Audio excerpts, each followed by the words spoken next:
Comment faire de beaux vlogs, des vlogs cinématiques, des vlogs tout simplement intéressants? C'est ce qu'on va voir dans cette vidéo, c'est ce que je vais t'apprendre dans cette vidéo à travers plusieurs étapes, plusieurs astuces que j'ai pu comprendre à travers mes différents vlogs, la création de plusieurs gros vlogs.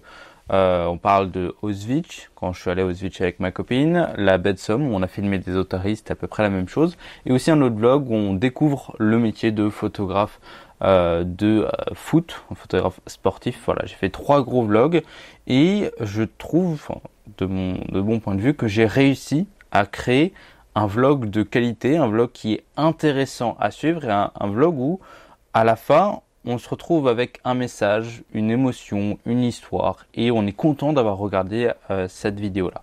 Donc, je vais t'apprendre tout ça dans cette vidéo. Si tu veux voir les vlogs d'Auschwitz, du Tréport ou même du foot, je te conseille d'aller checker un tour, tu vas faire un tour sur ma chaîne YouTube et tu verras un peu les différents vlogs que j'ai pu réaliser. Alors du coup, comment créer un vlog? On a en fait, je crois, on a 3 grosses parties d'un vlog.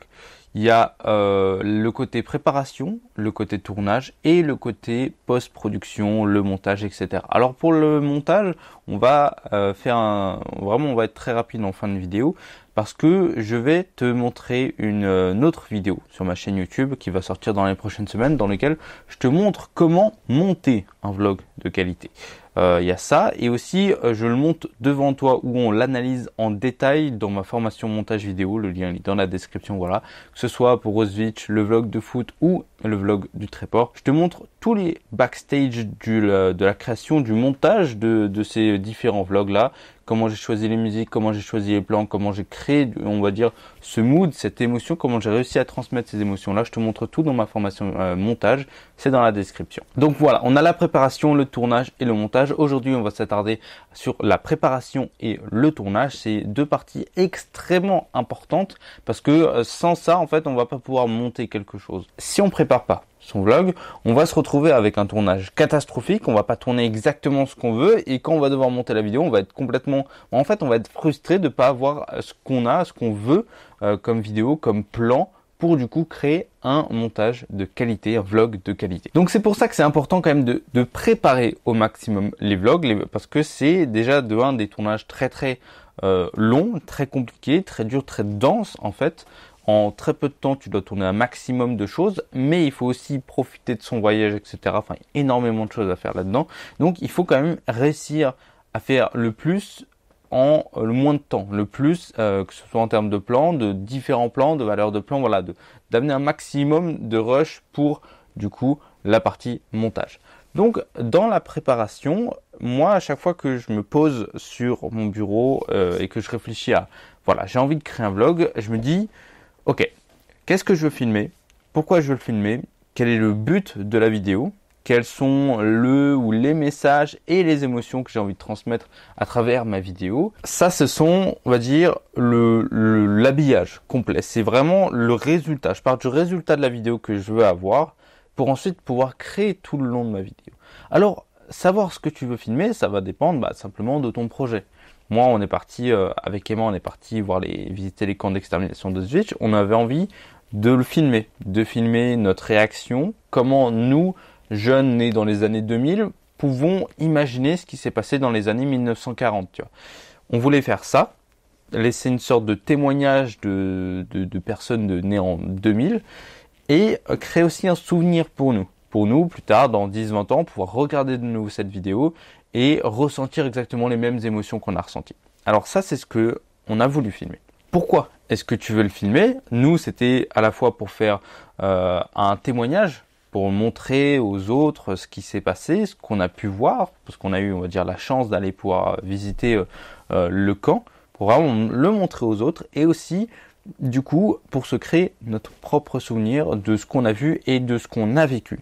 Alors, il va y avoir une différence là-dedans parce que ce qu'on a vu et vécu, il faut qu'on s'intègre nous-mêmes dans la vidéo. C'est pour ça qu'il y a la partie vlog. Certes, c'est un vlog cinématique. Donc, on a des parties vlog face caméra où vraiment on parle à la caméra, on montre ce qu'on est en train de voir. Et la partie cinématique, là, on fait de très beaux plans, bien étalonnés avec une belle musique, etc. Moi, j'aime bien mixer les deux. Comme ça, il y a le côté vlog souvenir, mais il y a aussi le côté créatif vidéaste qui est mis en avant. Et du coup, on peut faire quand même de belles vidéos. Et à côté, on fait des vidéos un peu plus vlog, un peu plus à l'arrache. Et c'est moi, en tout cas, ce que je préfère. Donc ça, c'était le pourquoi est-ce qu'on a voulu filmer ça. C'est exactement pareil pour le tréparent. On a envie de montrer la beauté de la nature et aussi de se créer un souvenir. Le but de la vidéo, c'est, du coup, pourquoi tu veux faire cette vidéo? C'est encore une fois, on revient toujours sur la base. Si tu veux montrer, voilà, il faut savoir ce que tu veux faire pour pouvoir le faire avant. Il faut que ce soit le plus précis possible. Auschwitz, témoignage et souvenir pour nous. C'est aussi simple que ça. On voulait montrer à quoi ça ressemblait. Ça, c'est le but de la vidéo. Le message et les émotions que tu veux transmettre à tes spectateurs, c'est important de les connaître avant de tourner. Parce que quand tu tournes une vidéo, si tu fais des plans dynamiques, rapides, vraiment cut sur cut, un peu à l'arrache, main levée, etc., et que tu veux une vidéo lente, avec des émotions tristes, etc., tu vas pas pouvoir le faire parce que tes plans ne correspondent pas à l'émotion que tu veux transmettre. Donc il faut d'abord connaître l'émotion que tu veux transmettre pour ensuite, du coup, adapter tes plans. Moi, pour Auschwitz, j'allais pas donner une émotion heureuse. C'est hors de question. Moi, je voulais une émotion plutôt nostalgique, un peu de peur, un peu de tristesse. Et pour moi, à la fin de la vidéo, il fallait qu'on se dise, waouh, il s'est passé tout ça, ça ressemble à ça aujourd'hui. Et waouh, ça te fait un truc, tu vois. Je voulais donner cette émotion-là, et donc je me suis dit, en fait, tous les plans que je vais prendre, ils vont correspondre à l'émotion triste, etc. Donc, des trucs longs, posés, peut-être même fixes. En fait, je vais pas faire beaucoup de mouvements, et ça, on en reparle parce qu'on n'a pas forcément le matériel aussi pour faire tout ça. Je vais pas emmener un stabilisateur sur des mois, des journées et des journées de tournage, sur de questions, qu'il faut quand même s'adapter à ça. Faut connaître le message et l'émotion que tu veux transmettre. Si tu ne sais pas ça, tu vas pas savoir comment tourner ta vidéo. C'est important, encore une fois, de connaître le message et les émotions. Ensuite, on a, dans la préparation, on a préparé les lieux que tu vas visiter. C'est important, il y a des vlogs où tu vas un peu à l'arrache et tu te laisses surprendre. Ça, c'est des vlogs vraiment où tu vas pouvoir filmer un maximum de choses, voire même peut-être trop de choses. Si tu prépares les lieux que tu vas visiter, tu vas pouvoir faire plein de choses en fait. Préparer la vidéo finale, ce que j'appelle un pré-montage. Dans ta tête ou sur une feuille, tu montes, tu mets, voilà, à ce moment-là, je veux ça comme plan parce qu'on a dans ce lieu-là. Après, on va dans ce lieu-là, donc je veux ça comme plan. Donc, tu vas savoir un peu la chronologie de ta vidéo, quel lieu tu vas visiter, comment tu vas les mettre en avant. Et ensuite, tu vas pouvoir montrer un peu des images de chaque plan. Tu vas pouvoir par exemple, te créer une shortlist de chaque plan. Je veux un tel plan large de ça, un plan serré de cette personne-là, parce qu'on sera peut-être dans une ville où il va y avoir des locaux, et là, il faut un plan serré sur les yeux, sur le visage, des trucs comme ça. Et là, tu vas pouvoir te créer une shortlist par rapport au lieu que tu vas visiter. Donc ça, c'est les lieux, du coup, que tu vas visiter. Il faut les anticiper. Il faut aussi anticiper ce que tu vas faire dans ces lieux-là. Est-ce que tu vas visiter telle ou telle partie? Est-ce que tu vas juste rester un petit peu loin? Est-ce que tu vas t'approcher? Ça, il faut le savoir pendant le vlog. Sauf si vraiment tu fais un vlog à l'arrache, tu sais pas trop quoi faire et tu pars un peu en live. Ça, tu peux très bien le faire. Mais nous, on a toujours eu un vlog un petit peu préparé. On savait ce qu'on allait faire et du coup, on a pu en parler pendant le vlog. Aujourd'hui, on fait ça. Demain, on va faire ça. Et si tu n'es pas sûr, tu dis simplement, je suis pas sûr de le faire, mais on va peut-être faire ça comme ça. Et puis voilà, ça, tu pourras le couper ou non au montage. Tu peux très bien faire plusieurs plans à chaque fois où tu expliques une chose différente suivant ce que tu vas faire dans les prochains jours et tu auras juste à supprimer un plan et garder seulement l'autre. Tu as dit que tu allais par exemple à la baie et si tu allais à la baie le lendemain, tu gardes ce plan là alors que sur l'autre plan tu avais dit tu vas aller au port, t'es pas allé au port, hop, tu vires ce plan là, c'est aussi simple que ça. Il faut aussi savoir parce que moi mes vlogs généralement je les fais dans l'ordre chronologique. Tu vois, jour 1, jour 2, jour 3, jour 4, etc. Il y a des personnes qui par exemple elles vont faire le vlog, mais elles ne montent pas la vidéo par rapport au jour 1, 2, 3, 4, 5. Elles commencent jour 5, puis jour 4, puis jour 1, puis jour 2, puis jour 3. Tu vois, ça peut faire comme ça. Il faut le savoir pendant ton tournage. Parce que si par exemple tu te dis demain on va aller visiter les phoques et que finalement tu l'as déjà mis avant dans la vidéo, il y a un truc qui marche pas. Donc il faut vraiment penser au montage final avant de commencer à filmer tes vidéos. Il faut savoir comment tu vas rendre ton montage, à quoi il va ressembler avant, du coup, de commencer à tourner. Ensuite, on a la préparation du matériel. J'aime bien cette petite bonnette, je vais la garder. La préparation du matériel en vlog, moi, je te conseille toujours de prendre le minimum syndical. Le minimum. Caméra, un objectif, un micro, et c'est tout. Si tu peux avoir deux, trois petits accessoires, genre des poignées, etc., Pourquoi pas? Ça va dépendre du type de tournage que tu vas faire. Si c'est un tournage où tu vas énormément marcher, tu vas parcourir de longues distances, tu vas même grimper des montagnes, etc., c'est compliqué de se trimballer avec un trépied, un stabilisateur, un moniteur externe, des lampes, des machins. C'est trop compliqué, ça va être trop lourd et du coup, tu vas réduire la qualité de ton vlog parce que tu seras plus fatigué et voilà, tu vas pas te concentrer sur la création mais plutôt sur le matériel, le poids de ton sac à dos. Donc il faut prendre le minimum. C'est pour ça qu'il faut avoir du matériel polyvalent. Moi, à Auschwitz, j'avais du coup mon 1805, mon Sony A6400, deux poignées latérales sur les côtés pour avoir un peu plus de stabilisation, ce qui n'était pas très lourd, les batteries, les cartes SD, et c'est tout. Je suis parti comme ça avec et j'ai créé ma vidéo. Alors là, oui, on manque de matériel. On n'a pas un stabilisateur pour stabiliser ses plans parce que bah, ça fait 2-3 kilos les stabilisateurs, donc c'est beaucoup. Et peut-être des fois c'est aussi un peu mal vu de se trimballer avec un énorme matos sur, par exemple, dans l'écran, c'était un petit peu mal vu, donc on a préféré rester discret. Pas de lumière, etc. On s'adapte à ce qu'on a en face de nous et du coup, ça nous donne des contraintes et du coup, on est un peu plus créatif. Pour les otaries, la baie de Somme, etc., là, on était un peu plus tranquille parce qu'on allait en fait se poser à un endroit et y rester et juste filmer. Filmer. Donc là, on a pu prendre un moniteur externe, un trépied, voilà, un truc vraiment plutôt stylé. Tu vois les plans de toute façon en ce moment même. Et là, on n'a quand même pas voulu prendre des lumières, pas de gros trépied. J'ai un autre trépied, je l'ai pris, mais finalement, je l'ai jamais utilisé. Pas de lumière, pas de stabilisateur, vraiment tout posé. C'est aussi par rapport au mood que tu veux transmettre. On savait qu'on allait toujours faire des plans longs, des plans tranquilles. Donc, on est toujours resté soit à main levée parce qu'on n'avait pas le temps, soit sur le gros trépied. Ça sert à rien de se trimballer avec des kilos et des kilos de matériel, genre un 90 mm macro que tu vas utiliser une seule fois pour un plan que tu vas peut-être même pas mettre sur ta vidéo juste pour faire le truc. Le truc, il pèse 1,5 kg, bah, c'est hyper lourd à porter, donc je te conseille de ne pas les prendre. Vraiment, prends le minimum dans ta préparation parce que sinon, tu vas fatiguer au bout d'un moment. Et dernière chose pour la préparation, quand tu veux tourner des vlogs, vraiment tourner des grosses vidéos, essaie d'être avec des personnes qui sont dans la même optique que toi. C'est-à-dire que des personnes qui sont à la fois soit d'accord pour tourner une vidéo, soit qui tournent une vidéo avec toi. Il n'y a rien de plus chiant d'être dans un groupe de voyage, amis, famille, etc., d'avoir un type qui fait de la vidéo, qui met 25 ans pour faire ces trucs et du coup tout le reste l'attend. Ça crée des tensions, c'est la merde. Toi, tu peux pas vraiment créer tout ce que tu veux parce que derrière, ils t'attendent. Moi, j'ai une règle très simple, c'est si par exemple je pars avec ma famille ou des amis qui sont pas dans l'optique de filmer, alors ils ne doivent jamais m'attendre. C'est toujours à moi, je tourne le plus rapidement possible les plans que j'ai envie de tourner et je me dépêche pour les rattraper. Ça, c'est ma règle. Je ne dois jamais déranger les personnes avec qui je travaille, enfin avec qui je voyage, ni même les autres personnes qui voyagent, voilà, que je connais pas et qui voyagent. C'est ma règle principale. C'est ne jamais déranger les autres. Je suis venu filmer, c'est pour moi-même, mais c'est vraiment pas pour emmerder les autres. Ça, c'est la première règle. Soit tu t'adaptes aux autres, soit tu ne fais pas. La deuxième règle, c'est de partir avec des gens qui sont dans la même optique que toi. Moi, c'est pour ça que j'ai la chance d'avoir Emma qui est aussi vidéaste, du coup, qui fait des vidéos avec moi. On part dans cet objectif-là, de faire des vidéos, donc c'est plus simple. Et du coup, là, on peut vraiment prendre notre temps. Pour, par exemple, le vlog d'Auschwitz. Alors, Auschwitz, pour te donner un ordre d'idée, ça se visite en 3-4 heures, à peu près 3-4 heures. Nous, on a mis environ, en cumulé sur 2 journées, on a mis entre 16 et 18 heures sur place à tourner, à visiter. Donc, on a pris beaucoup plus de temps parce que c'était prévu. Ça, on l'avait prévu de prendre le temps de tout visiter, de tout filmer, mais aussi de profiter du voyage. C'est quelque chose qu'il faut aussi voir, mais ça, on va en reparler, je pense, pendant le tournage. Profiter du voyage. Certes, tu vas filmer, tu vas faire un vlog, etc., pour te créer un souvenir, mais le souvenir, c'est pas que la vidéo. Le souvenir, c'est aussi ce que tu as vécu sur place. Si tu es là et que tu fais que filmer, eh ben, finalement, tu ne vas pas profiter de ton voyage, tu vas un peu le gâcher. Donc, si tu dois prendre 2 fois plus de temps pour faire le voyage que tu veux faire, c'est pas grave, prévois 2 fois plus de temps.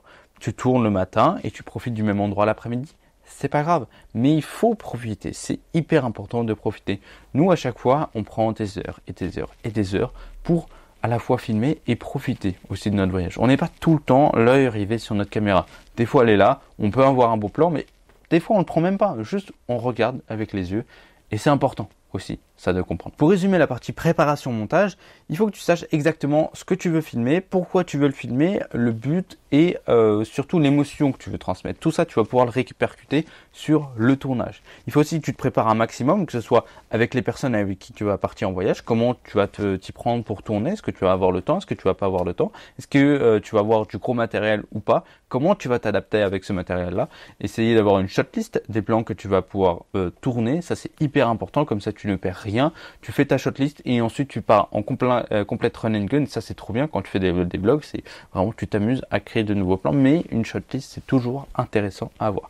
Ça c'est la partie préparation en montage. Ensuite on a la partie tournage en fait. Le tournage c'est en fait c'est là où tu vas capturer toutes tes vidéos. Si tu as mal préparé ta vidéo, tu vas moins bien tourner. Donc c'est pour ça qu'il faut encore une fois bien préparer sa vidéo. Quand on a parlé d'émotions, etc., c'est là où en fait on va pouvoir répercuter tout ce qu'on a, toute la préparation sur le tournage.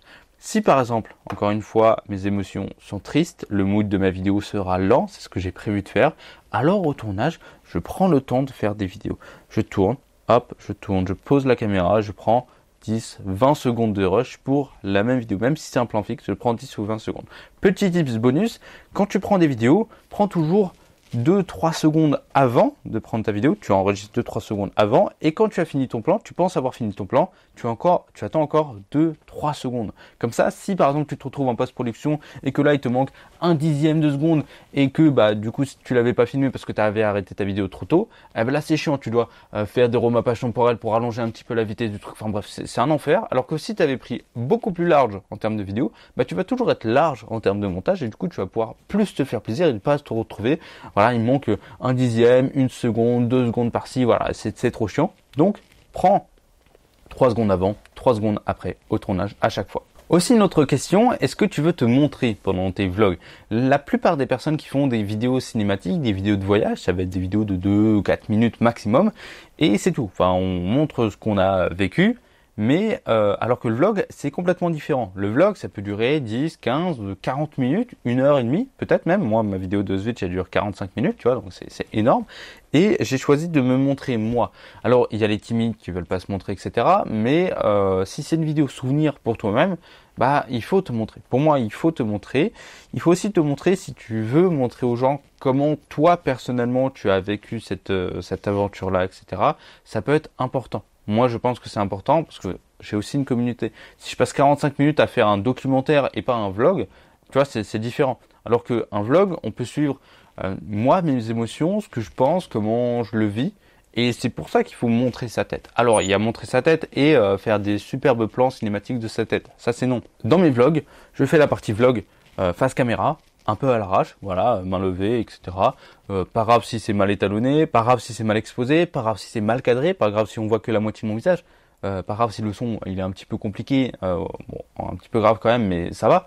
Du coup, c'est pas grave si la qualité de la vidéo en vlog, elle est pas folle, parce que c'est toi qu'on veut voir, c'est pas vraiment ce que tu es en train de voir. Et c'est pour ça que derrière, on a les plans cinématiques, les plans vraiment stylés, vraiment bien construits, les plans avec une bonne composition, une bonne musique, un bon étalonnage, tu vois, vraiment un truc de fou. Et il faut savoir mixer les deux. Si tu veux montrer ta tête, c'est pas grave si c'est moche, c'est pas grave si on voit la moitié de ta tête, c'est du vlog, c'est de l'aventure. C'est ça qu'il faut comprendre quand tu fais un vlog, c'est que si par exemple, voilà, tu pars en vlog et tu pars dans un endroit, si ta caméra tremble, c'est pas grave, parce qu'on aura plus l'impression d'être avec toi. Si ta vidéo elle est trop léchée, etc., ça va faire bizarre, ça va faire un peu trop vidéo voyage. Alors que la caméra qui tremble, ça fait un peu plus type vlog, ça fait un peu plus type on est avec toi, on est en train de visiter avec toi. Donc c'est pas grave si ta vidéo elle tremble, etc. Tu auras des moments un peu plus cinématiques, plus léchés, plus cool à côté. Mais pour la partie vlog, c'est pas grave. Te prends pas la tête au tournage. Tourne la vidéo. L'important c'est d'avoir la vidéo, le son, et le reste, si c'est mal cadré tout, c'est pas grave. C'est pas grave, on s'en fiche de ça. Donc il y a ça, il y a aussi shooter avec la shotlist, ça on en a déjà parlé, c'est important de l'avoir. Et si tu as déjà tout préparé, tu sais exactement ce que tu vas vouloir filmer. Et après, tu as filmé ce que tu avais prévu de filmer et filmer aussi le reste. Il peut se passer plein de choses dans un vlog, voyage cinématique, plein de choses. Tu peux te faire une bonne rencontre, tu peux, voilà, par exemple moi, quand j'étais en baie de Somme, on a parlé avec un type et il nous a dit, bah, allez à la ville de Berck et là, vous allez voir les phoques et otaries à moins de 25 mètres, tu vois. Et on s'est dit, bah, ça a l'air trop bien. Du coup, on y est allé et là, on a pu voir du coup de super plans des phoques parce qu'ils étaient vraiment très très près. Donc, il se peut se passer plein de choses. Il y a tourner ce que tu avais prévu de tourner et tourner aussi un peu à l'arrache, en mode run and gun, en mode improvisation. Ça aussi, il faut savoir le faire. Des conseils sur le dérochage et le backup âge. Je sais pas si ça se dit.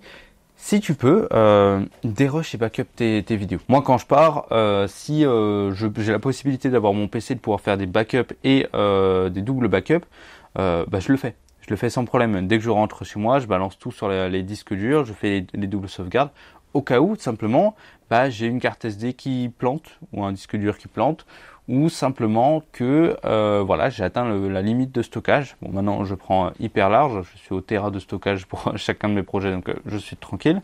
Mais voilà, si par exemple tu pars en vacances avec voilà, ta voiture, c'est pas loin, prends ton PC et tu pourras faire des backupages assez facilement, assez rapidement. Sinon, prends très large en termes de stockage, prends 256, 512 Go de stockage pour pouvoir vraiment filmer tout ce que tu veux. Sinon, il existe aussi des petits boîtiers sur lesquels tu connectes ton disque dur et ta carte SD et ça transfère automatiquement tout ce qui est sur ta carte SD vers ton disque dur sans que tu aies plus rien à faire. Ça, c'est vraiment pratique pour les gros voyages où tu as vraiment beaucoup de vidéos à tourner, mais tu n'as pas ton PC pour faire des rushs, donc ça peut être vraiment très pratique. Si possible, pendant le tournage, si tu peux avoir déjà les musiques que tu vas utiliser en tête, ça va être top. Parce que du coup, tu vas pouvoir tourner tes vidéos en adéquation avec le mood, le rythme de la musique, l'émotion qu'elle va transmettre. C'est encore une fois ce qu'on a pu voir dans la préparation, essayer de savoir quel est le message, le mood, l'expression que tu vas vouloir transmettre à ton audience, à ton spectateur, ou même dans ta vidéo, hein, tout simplement.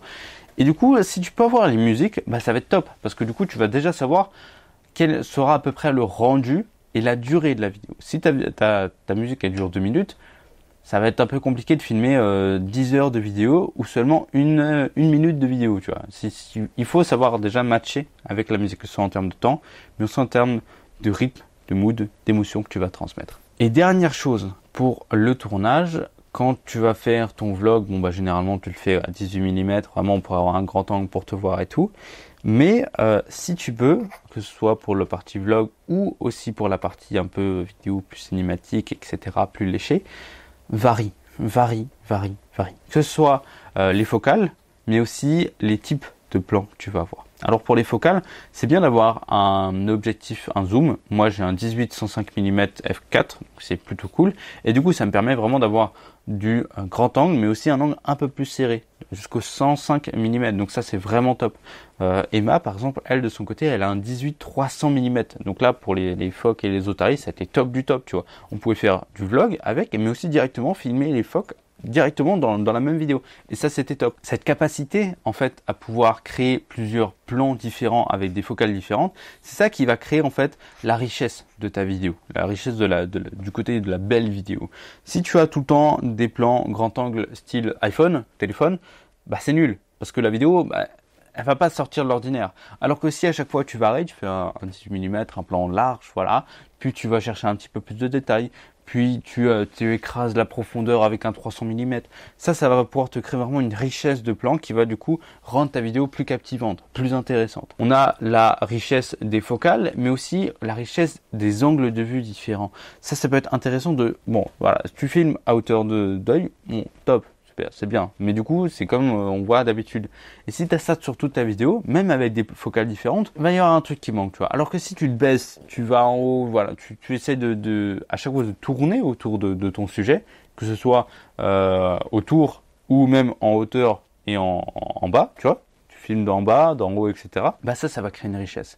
Et aussi chaque plan, ça c'est plus du cinéma, chaque plan amène quelque chose. Chaque plan veut dire quelque chose. Si tu filmes d'en bas, tu veux montrer la grandeur de la chose. Si tu filmes d'en haut, tu peux montrer la petitesse de ce que tu es en train de filmer, de ton sujet. Tu as énormément de choses à faire, tu vois. Tu peux filmer 3/4 un sujet, tu peux le filmer derrière un objet, tu vois. Tu mets un objet sur le premier plan, un objet sur le second, troisième plan, etc. Il faut toujours varier au maximum ces plans. De toute façon, sur ma chaîne ou sur YouTube, tu vas avoir une flopée de vidéos qui vont te montrer comment varier tes plans, comment créer de nouveaux plans, comment bien filmer. Je te conseille vraiment d'apprendre, mais surtout de pratiquer. Pendant ton vlog, vraiment pratique. Fais un maximum de styles de plans, que ce soit un maximum de focales, un maximum de plans différents. Moi, j'ai une petite technique pour ça. Tu fais un plan. Voilà, un plan, tu veux filmer un sujet. Tu fais la technique des 3. Tu fais 3 focales différentes, une à 18, une à 50, une à 100. Voilà, tu as 3 fois le même sujet mais avec des focales différentes et tu fais 3 angles différents à chaque fois. Voilà, donc si vraiment tu appliques la technique à fond, tu te retrouves avec 9 types de plans pour le même sujet. 9 types de plans, c'est une richesse absolument incroyable que tu vas pouvoir vraiment bien utiliser en post-production, si tu as le temps évidemment pour le tournage. Mais si tu as le temps de faire tout ça, tu vas pouvoir avoir tellement de plans, tellement de facilité, tellement de possibilités, de créativité, de création pendant ton montage, ça va vraiment être hyper top. Donc la technique des 3 focales différentes pour le même plan et 3 types de plans, que ce soit contre-plongée, en haut, en bas, bref, tu te débrouilles et à chaque fois tu mixes ça et tu vas pouvoir vraiment avoir plein de plans. Que ça marche pour les vlogs, les vidéos cinématiques, voyages, etc., mais aussi pour le pro, hein. Ça marchera toujours, cette petite technique-là. Aussi, n'hésite pas à tout simplement prendre le temps de raconter les choses, de montrer les choses. Dans mon vlog, Auschwitz, il dure 45 minutes. 45 minutes, je perds 70% des personnes dans les 3 premières minutes. Simplement parce qu'elles ne sont pas intéressées par mon vlog.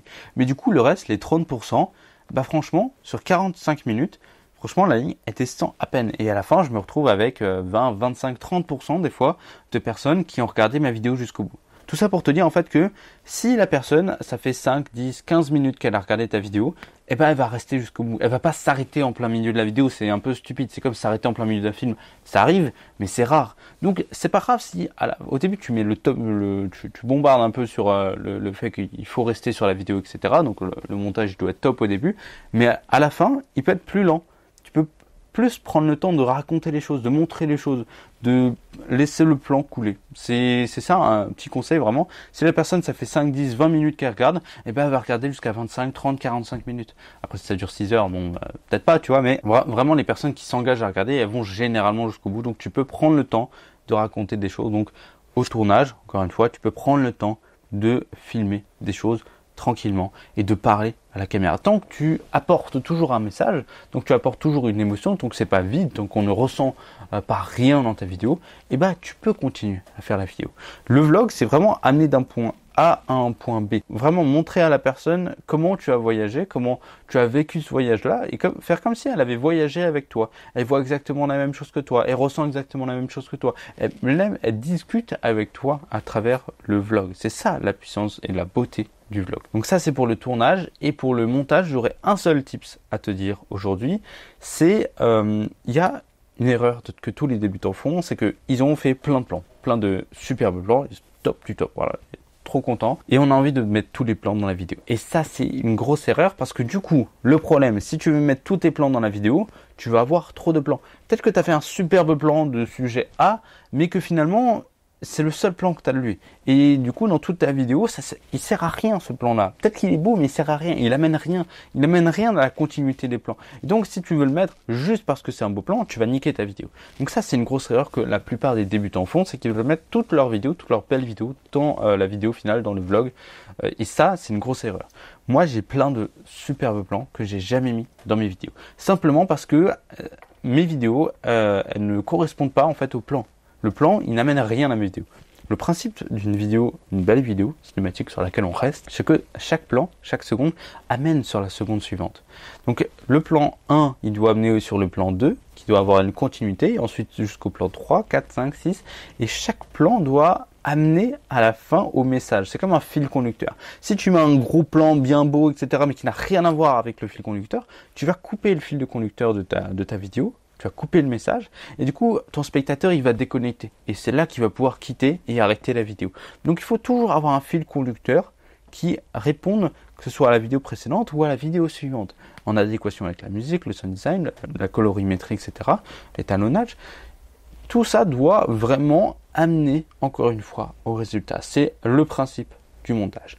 Si tu veux vraiment apprendre le montage vidéo, comment faire des vlogs, comment faire des vidéos, comment créer toute cette beauté dans les vidéos que je peux te montrer, que ce soit des vidéos pro, des vidéos de voyage, des vidéos de vlog, je pense que c'est plus ça qui t'intéresse. Dans ma formation au montage vidéo, je te montre comment je fais pour monter ces vidéos-là, comment j'ai fait pour monter, tu vas pouvoir voir toute la timeline, comment j'ai fait pour monter la vidéo sur la baie de Somme avec les otaries, etc. Je vais vraiment tout te montrer, je te montre même des vidéos devant toi. Le lien il est dans la description, vraiment je t'apprends tout ce que je peux sur le montage vidéo. Tu vas pouvoir monter déjà bien plus vite et monter des projets que tu n'as jamais pu monter des projets extrêmement compliqués, voir comment moi je monte mes projets et pourquoi pas tu vas pouvoir vivre de ton activité, du montage vidéo ou même commencer à créer vraiment beaucoup de vlogs de qualité cette fois grâce à cette formation en montage. Donc voilà, le lien il est dans la description et nous on se retrouve tout de suite de l'autre côté ou sur une nouvelle vidéo. Je te fais des gros bisous, à plus.